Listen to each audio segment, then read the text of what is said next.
Hey roamers, Jamie back at you here from Roaming with Rosie, and I'm here with Brian from Lion Energy, and we're just going to talk about what's new with them this year. As you know, we initially started out 2 years ago with 2 Lion Energy batteries. We did an interview with David Whitlock. Then last year we bought 2 more Lion Energy batteries, and then just a month ago we bought 2 more. So we're up to 6 Lion Energy batteries, the UT1300s, and they're fantastic. We love them. Thank you. You know, there's been a lot happening at Lion Energy over the past couple of years. You know, we really started off in the RV industry, really started to take off with support of folks like you. You know, the RV industry has really embraced the lithium iron phosphate batteries and has really started to understand all the benefits there. This past year, we expanded that into the home market.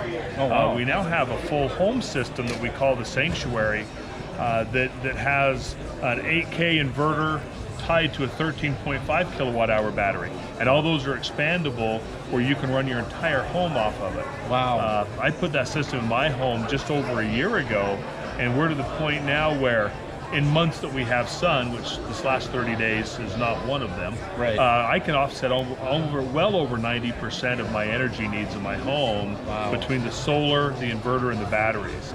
So while I'm still grid tied, we consider it being grid independent.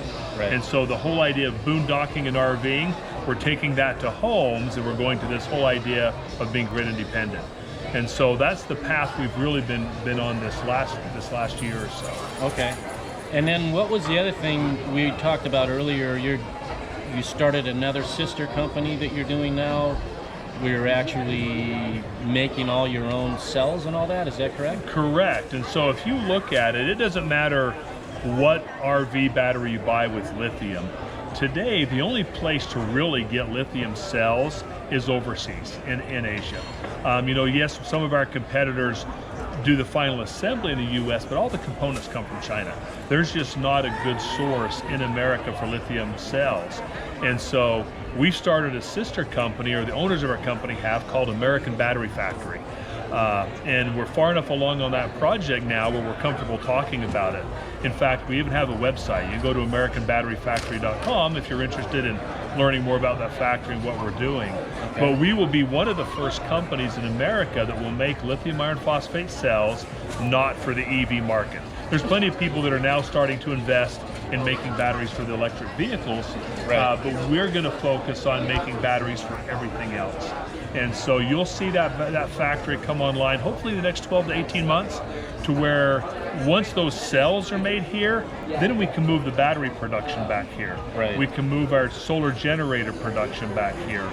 But that one component, which is the biggest component of the system, right. until we get them here from the United States, we can't build them here. So. Right, okay.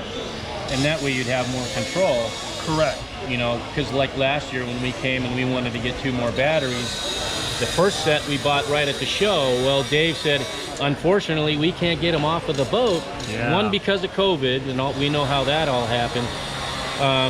That will no longer be an issue once you're manufacturing them all here. You guys have all control of that. Correct. Yeah. It's no news. I think everybody's seen what's going on. If you go look at the news about the ports in California, right. It's still a 60, 70, 80-day lead time to get a container from anywhere in Asia all the way delivered to our facility in Utah. You know, 2 years ago, that was 28 days, 26 days. Now it's 3 times that long. And if you can get them, if you can get a boat, if you can get it here. In addition to that, the cost of those vessels has gone up more than 10 times. Right. And so it's not just a time, but it's a cost factor. The other issue that we're having, we're not the only ones having it, is I'm sure you've heard of the chip shortage.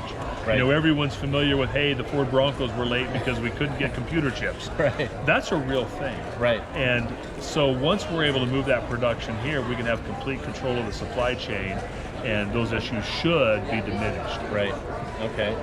And then when we initially came up here, you were talking about, this is your very own RV, correct? That's right. So we used my rig for our marketing purposes, and this was, we finally upgraded this year to a new Montana high country, and the one thing we quickly realized is these things take a lot of energy. Right. A lot of energy. You know, by the time, and my kids aren't easy on the inverters. I mean, they plug in everything, right? Between their Nintendo Switch, this, and watch a video.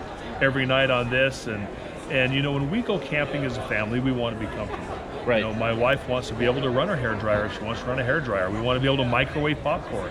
We want to be able to run our rig like we're on shore power even when we're not. And so this unit, which is the Safari ME, it's a 2,000 watt portable solar generator with a 4,000 watt capacity on a 10-second surge. And the way we've got it rigged here, I have an expansion battery connected to it.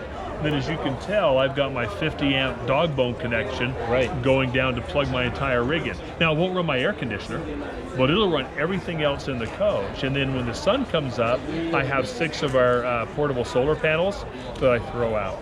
Last year in Moab, we camped for over a week, and I never had to run the gas generator once. Oh, that's great. And so it's really moving us in the direction of not having to run a gas generator and still being able to enjoy power when you're outdoors. Right. That's one of the reasons why we, you know, progressively started adding more batteries. Just before we did the last 2 batteries, we did a 1,200 watt solar install. Okay. Because we figured, okay, we're going to add a couple more batteries. We got 1,200 watts of solar. That way we can charge those batteries up. And since we've been out here on the sunny days, the sun really kicks in, say around 10 or so. Yeah, it does. And then around 4 is kind of the cutoff point to where you're not really getting any power out of it. But in that time frame, we're going from like 27% when we wake up in the morning, because we're running the heater, we have an electric fridge, we have computers running and all that. By 4 o'clock, we're at 100% again. Nice. So yeah, it's working out really well. Nice. This option is really aimed at that person that doesn't full-time RV, wants to enjoy a system where they can go boondock for a long time, but also wants something that is portable. They can now pull this out of their RV, go put it in their garage and plug in their freezer in case of a power outage. Or they can go run their internet router in their home, or they can go run, you know, whatever they feel they need to do during an emergency situation. And with the portable panels, that makes it that much easier to do that. You can put them out in your own backyard because they're not tied to the roof of your RV. So for that person that doesn't full-time, this is a great solution. And then I'm just looking here, is on this button here, is that establishes what percentage you are on that?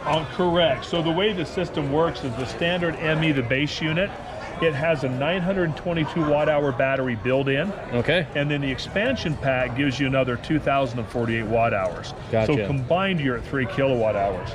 On the ME itself, there's a readout that you can't see in the photo here that will recognize and tell you the percentage of battery that's left.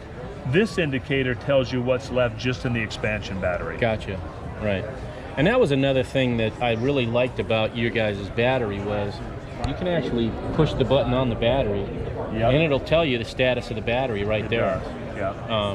And then a thing, when I did the interview with Dave last year, he talked about you guys are working on actually having your own battery monitor that you can hook to Bluetooth-wise and see what the status of your batteries are, so you won't have to buy a separate monitor. We may or may not have those samples in the office right now. We're working on them. We're hoping by the end of Q2, so by the middle of summer this year, those should be fully released in production, ready to sell. Okay. And are those going to be similar to the 1300? It'll be the exact same battery, just with a Bluetooth BMS. Gotcha. Okay. So this is our Lion Energy jumper compressor, our Lion JC. This is basically your roadside emergency kit in one container. If you notice, it comes with a nice non-woven case, zips open. Inside on the top, you're going to have your jumper cables, your power supply cords. Then on the bottom half, you're going to have the jumper itself. This is a 480 amp cold cranking amp jumper, which will jump just about any size gas engine. It will not do the large diesel trucks that have 2 batteries because you'll need one of these on each battery. But it also works as a power supply. So in addition to doing jump starting up to 20 plus times on one charge, you can also pull the power off of it to charge your cell phones, you know, iPads, you know, any of that type of small device that runs off of a USB-A. It also comes with a small air compressor. Now this is meant to be an emergency roadside air compressor. You know, your little TPS monitor goes off while you're driving down the road towing your trailer saying one of your tires is 5 pounds low. This you can dial in the correct PSI, plug it into the power unit, and it can be your little emergency roadside tire fill up that'll get you somewhere else to get it taken care of completely. It recharges from either an AC plug from the wall, or it comes with a cigarette lighter adapter where you can charge it right from your vehicle while you're driving. So a lot of vehicles these days have a cigarette lighter either in the trunk or in the glove box. You can just keep that charged at all times in your vehicle. Hey roamers, make sure to click on the discount link in the description below to save 15% on your Lion Energy purchases. And make sure to check out our video with David Whitlock from Lion Energy. David explains Lion Energy's Safari UT1300 lithium battery lifetime warranty. If you're new to our channel, make sure and hit the subscribe button and ring the bell so you'll be notified each time we upload a new video. And make sure to leave a comment so you can be part of the conversation. Until next time, see ya.